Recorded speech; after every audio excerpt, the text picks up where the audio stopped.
between Pakistan. I love Pakistan. Pakistan हमारा पुराना partner है। पाकिस्तान की बखिया उधेड़ दी भारतीय सेना ने।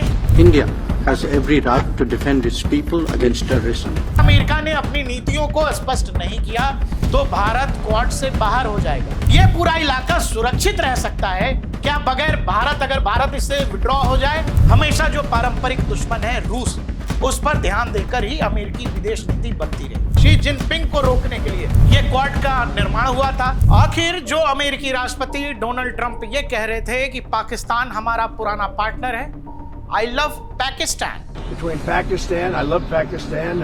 वही अमेरिका अचानक से क्वाड की मीटिंग में जो साझा बयान जारी होता है उसमें पहलगाम घटना के जो साजिश करता है, जिन लोगों ने इस अटैक को अंजाम दिया उनको उनके अंजाम तक पहुंचाने की बात पर हस्ताक्षर करता है।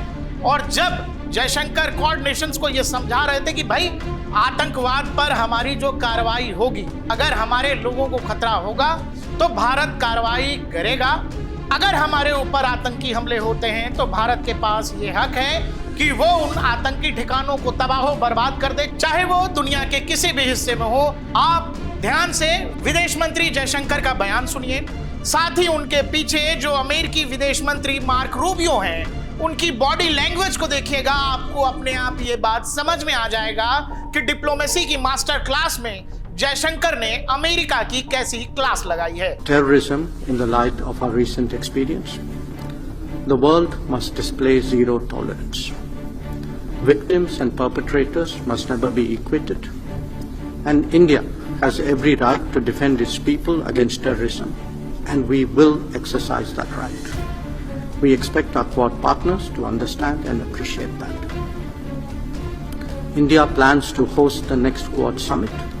We have some proposals on how to make that productive. I'm sure so do our partners. We will discuss and I'm sure we will agree. Once again, I thank Secretary Rubio for hosting us today and I look forward to our discussions. Thank you. America में quad देशों के विदेश मंत्रियों का जो है सम्मेलन है, जिसमें जापान के विदेश मंत्री हैं, भारत के विदेश मंत्री हैं, अमेरिकी विदेश मंत्री हैं, इसके अलावा ऑस्ट्रेलियाई विदेश मंत्री भी पहुंचे हुए हैं। अब कहानी यह है कि क्वाड का निर्माण क्यों हुआ था, क्वाड की जरूरत क्यों पड़ी, हम उस बात पर भी आएंगे। लेकिन फिलहाल ऐसे में जब एससीओ सम्मेलन में वहां जो साझा बयान जारी हो रहा था और उसमें जब देश के रक्षा मंत्री राजनाथ सिंह जी ने जब उसमें यह बात का जिक्र किया कि इसमें पहलगाम की हमला का जिक्र क्यों नहीं है, अगर बलूचिस्तान का जिक्र है, पाकिस्तान में हो रही घटनाओं का जिक्र है, तो उन्होंने कहा कि भाई अगर आप पहलगाम पर एक मत नहीं है, अगर एससीओ के देश इस बात पर एक मत नहीं है कि पहलगाम में आतंकी घटना हुई और आतंकियों के ऊपर कार्रवाई होनी चाहिए, उसकी आलोचना होनी चाहिए, तो भारत अपने आप को इस साझा बयान से विड्रॉ करता है और देश के रक्षा मंत्री ने उस पर हस्ताक्षर करने से मना कर दिया था। ऐसे समय में मैं फिर आपसे कह रहा हूं कि देखिए, विदेश मामलों में जहां तक सवाल है, हालिया कूटनीति के लिहाज से जब आप ये समझेंगे तो आपको ये समझ में आएगा किसी भी देश की विदेश नीति आज केवल इस बात पे टिकी हुई है कि उसमें आपके देश का क्या फायदा है। कोई भी डिप्लोमेसी में परमानेंट दोस्त या दुश्मन नहीं होता है, ये समय और हालात के साथ बदलते रहते हैं। ऐसा ही भारत के भी परिप्रेक्ष्य में है। भारत अगर किसी को अपना दोस्त कह रहा है तो सामने वाले को भी भारत को दोस्त समझना होगा। अगर अमेरिका ये समझता है कि एशिया के अंदर पाकिस्तान उसका एक बड़ा अलाई हो सकता है, उसका दोस्त हो सकता है, तो माफ करिएगा, फिर भारत को भी सोचना पड़ेगा। क्वाड नेशंस की जो बातचीत हो रही थी उसमें जो आपने विजुअल देखे जिसमें जयशंकर साहब को बाकायदा रिसीव किया जाता है और वहां बाकायदा ऑनर किया जाता है उनको, लेकिन इन सब के बीच आपको एक बात समझनी पड़ेगी, वो ये अमेरिकी राष्ट्रपति तब जब लगातार कह रहे हैं कि हमने सीज फायर कराया, हमने सीज फायर कराया, उसी धरती से जो कुछ जयशंकर कहते हैं वो समझना पड़ेगा। विदेश मंत्रियों की क्वाड समिट के बाद जो दुनिया के अखबारों ने लिखा, क्या लिखा गया, जिसमें आप पढ़ेंगे EAM Jaishankar retreats India right to defend against terrorism. आगे कहा जाता है एक और headline, India will defend its people against terror. Bharat हर हाल में अपनी सुरक्षा करेगा, अपने लोगों की सुरक्षा करेगा। आगे फिर एक और लाइन पढ़िए जिसमें कहा गया India has right to defend. उसके बाद कह रहे हैं कि expect partners to understand and appreciate. ये बड़ी लाइन है जो हमने आपको जयशंकर साहब के बयान में सुनवाया। डिप्लोमेसी में कट टू कट कुछ बोलने की जरूरत नहीं होती, एक एक शब्द के कई सारे मायने होते हैं। साफ साफ कह रहे हैं कि जो हमारे पार्टनर्स हैं उनको भारत को समझना पड़ेगा, भारत जिस टेररिज्म से लड़ रहा है उसको समझना पड़ेगा। पाकिस्तान का नाम नहीं लिया लेकिन इशारा साफ है, भारत अगर आतंकियों से लड़ रहा है तो वो देश कौन सा है जो आतंक को बढ़ावा देता है। और उसके बाद वो कह रहे हैं कि आपको ये समझना पड़ेगा, समझना ही नहीं इसको अप्रिशिएट भी करना पड़ेगा। ये सब नहीं चलेगा कि हमने सीज फायर कराया, मेरे कहने से हुआ, हमें डील करनी थी इंडिया से, हमने डील का डर दिखाया और इंडिया तैयार हो गया।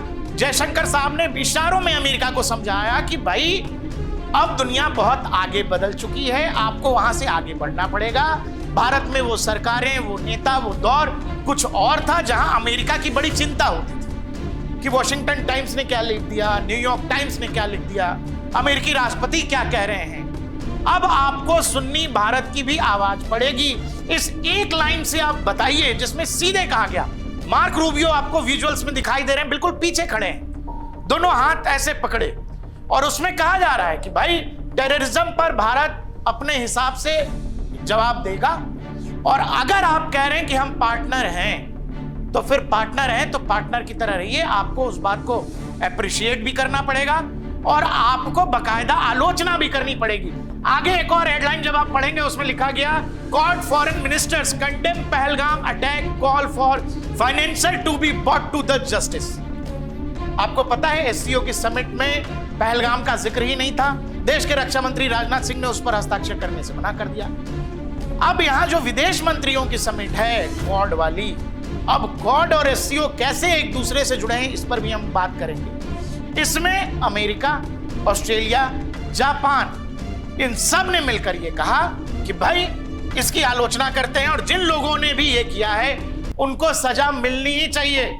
उसके एक और हेडलाइन देखिए जिसमें वही बात कही गई है, we expect Quad to understand our position on terror. Quad के लीडर्स यानी जापान, ऑस्ट्रेलिया, अमेरिका से भारत ये चाहता है कि आपको भारत के पोजीशन को समझना पड़ेगा आतंकवाद के ऊपर। अगर अमेरिका 9/11 को आतंकी घटना कहता है, अगर उस 9/11 की बिना पर मिडिल ईस्ट से लेकर अफगानिस्तान और पाकिस्तान तक अमेरिकी आर्मी आती है और दुनिया से वो चाहती है कि उसको आतंकी घटना कहें, तो अमेरिका को भी यह समझना पड़ेगा कि हर आतंकवादी घटना को केवल अपने हिसाब से देखकर या फिर अपने फायदे के लिहाज से देखना यह नुकसानदायक होगा। और जहां तक क्वाड का सवाल है, अमेरिका को इसमें बहुत संभल कर चलने की जरूरत है। अगली लाइन है, India has right to defend against terrorism. कुल मिलाकर कहानी यह है कि भारत ने अमेरिका को, अमेरिकी राष्ट्रपति डोनाल्ड ट्रंप को अमेरिकी धरती पर बैठ के क्वाड के बीच में यह समझा दिया कायदे से कि टेरर पर एक ही नजरिया हो सकता है पूरी दुनिया का, आप सुपर पावर हैं चाहे कोई और देश, ये अलग अलग नहीं चलेगा। अगर पाकिस्तान टेरर फैला रहा है और अगर पाकिस्तान इस इलाके में आतंकवाद के लिए जिम्मेदार है, अगर पाकिस्तान में अलकायदा प्रमुख ओसामा बिन लादेन को आपने पकड़ा और खत्म किया, तो आप फिर इतनी जल्दी कैसे भूल गए कि पाकिस्तान ही आतंकवाद का प्रमुख जनक है। इस बात को भारत न खुद भूलेगा न दुनिया के किसी और देश को भूलने देगा। अब आइएगा क्वाड की समिट अचानक क्यों हो रही है। दरअसल अमेरिका ने जो ऑपरेशन सिंदूर के दौरान जिस तरह का स्टांस लिया, वो ऐसा लगा कि प्रो पाकिस्तान ज्यादा है। पाकिस्तान की बखिया उधेड़ दी भारतीय सेना ने, 13 से 14 एयर बेसेस खत्म कर दिए गए। बहुत सारा बताया गया कि अमेरिकी संसाधन भी वहां नूर खान एयरबेस पे तबाह हुआ। उसके बाद की जो पूरी कहानी है आपको पता है। दरअसल अमेरिका को यह लग रहा था कि संभव है जिस तरह से डोनाल्ड ट्रंप ने सार्वजनिक बयान दिए, वो नुकसान अमेरिका को क्वाड में उठाना पड़ सकता है। संभव है कि अगर अमेरिका ने अपनी नीतियों को स्पष्ट नहीं किया तो भारत क्वाड से बाहर हो जाएगा, और अगर भारत क्वाड से बाहर आ गया तो आपने क्वाड के तमाम नेताओं के बयान में एक बात का जिक्र बार बार सुना होगा, जिसमें वो इंडो पैसिफिक कहते हैं। मतलब ये जो इंडियन ओशन है ये, और ये पैसिफिक ओशन, ये पूरे के पूरे इलाके के बारे में बात होती है, वो क्यों होती है उस पर भी हम बात करेंगे। का मतलब होता है कि इस पूरे इलाके को सुरक्षित रखना, और ये पूरा इलाका सुरक्षित रह सकता है क्या बगैर भारत, अगर भारत इससे विड्रॉ हो जाए तो फिर ये काम मुश्किल है। आपको ये बात भी पता है कि इस पूरे इलाके में चीन दादागिरी करता है। हम अगली स्लाइड पर इस पर बात करेंगे। अगर आप क्वाड की बात करें, ये रहा इंडिया, ऑस्ट्रेलिया, जापान और यूएसए, और ये पैसिफिक का इलाका, ये इंडियन ओशन। तो इंडियन ओशन में इंडियन नेवी है, और ये पैसिफिक में ऑस्ट्रेलियन नेवी, जापानी, अमेरिका की नेवी, ये सब है यहाँ पर। ये एक तरह का मिलिट्री अलाई है, डिफेंस अलाई है, काउंटर करने के लिए जो चाइनीज थ्रेट्स हैं इस पूरे इलाके में, पैसिफिक में और इंडियन ओशन में तो नहीं, पैसिफिक में, साउथ चाइना सी में, उस इलाके में जो चाइनीज अग्रेशन है उसको काउंटर करने के लिए क्वाड का निर्माण हुआ था।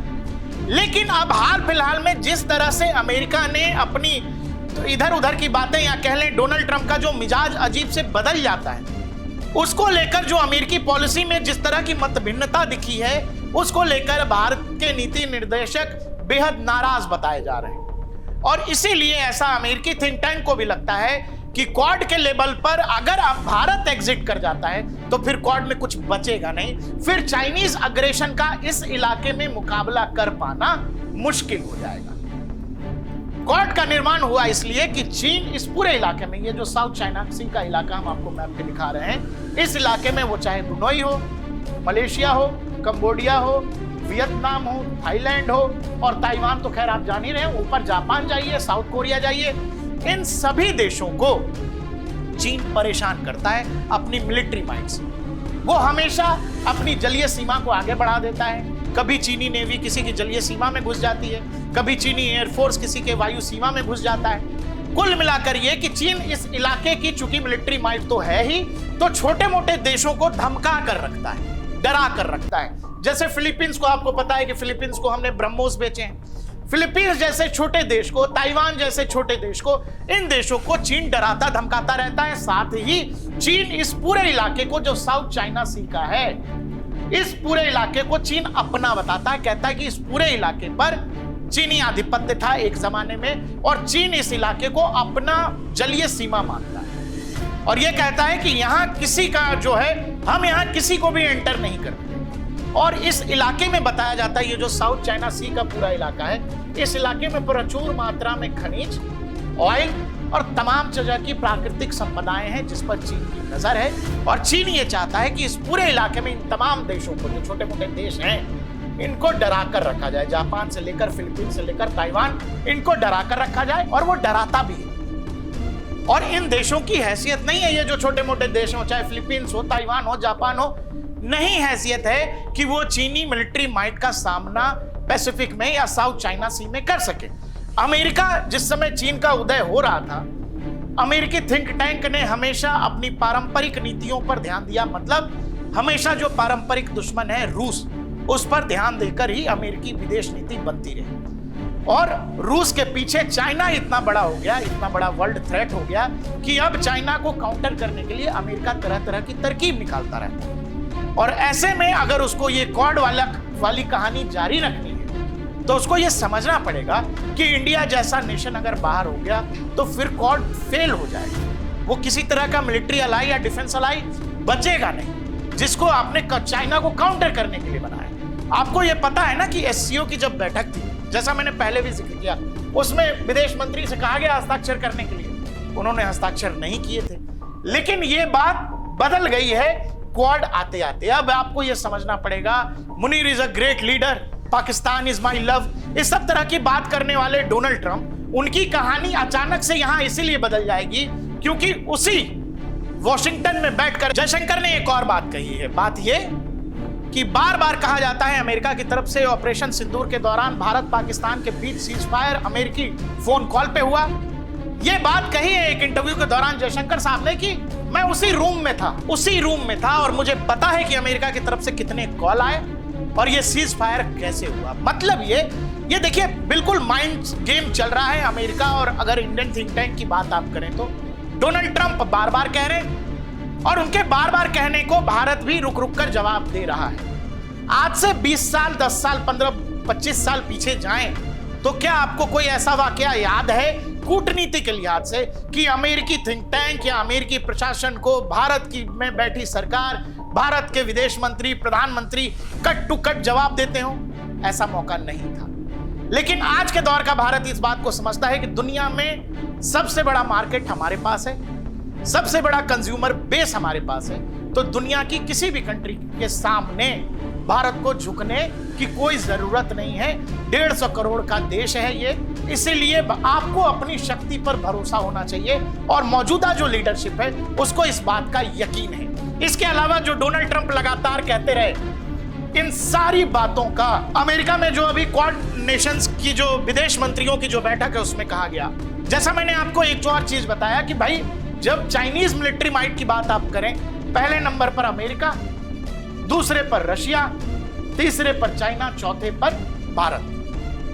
यानी एशिया के अंदर दो बड़े मिलिट्री माइट्स, चीन और भारत, दोनों एक दूसरे के दुश्मन भी हैं। अब यहां ये जो पैसिफिक और इंडियन नेशन का आपको जो मैप हम दिखा रहे हैं, आप देखिएगा, चाइना सबको, जैसा मैंने बताया, सबको परेशान ही नहीं कर रहा है, वो यहां भी इंकर्जन करता है ऑस्ट्रेलिया तक, और इस पूरे इलाके को अपना बताता है जो साउथ चाइना सी का है। वो यहां जापान से भी लड़ता है और इस सेनकाकू द्वीप को अपना बताता है।